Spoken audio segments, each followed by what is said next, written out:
Hello everyone and welcome. Today I'm going to walk you through the 5 essential steps to calculate big O notation using a simple example.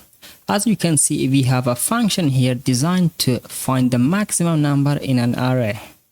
So let's start from the first step by breaking the code down into individual operations. In this example, we have an assignment operation,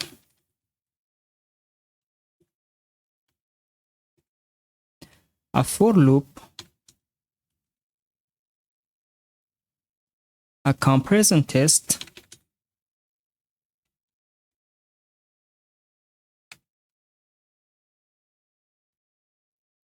here also we have an assignment operation,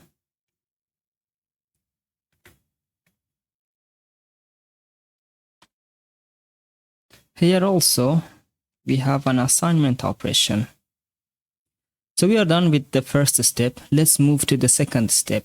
Determine the big O notation for each operation. So now we have to analyze the big O notation for every single operation. So as I explained in previous videos, assignment operation has big O of 1 and the for loop has a big O of n. And a comparison test also has a big O notation of O of 1. Here also we have an assignment, so the big O notation is O of 1. Same here. So now let's move to the third step. Sum the big O values for all the operations. So the sum is equal to O of 1 for this assignment operation, O of n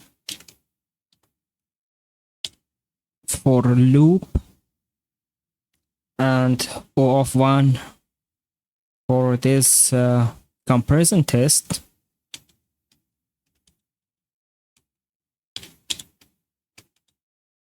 and another O of 1 for assignment operation,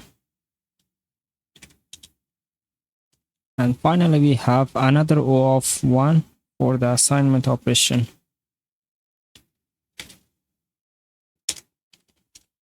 So the sum is equal to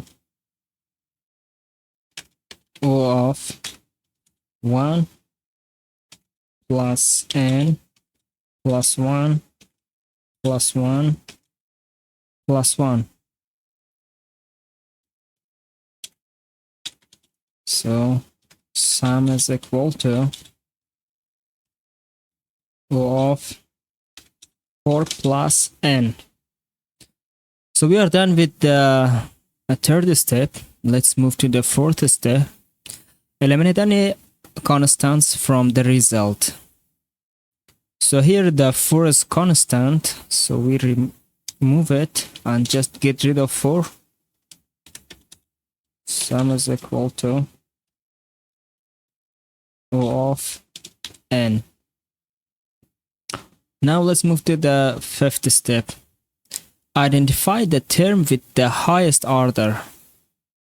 So here just one term is left, which is n. So we conclude big O notation for this function is O of n. Thank you all for watching. I hope this explanation helped you understand how to calculate big O notation step by step. See you in the next video.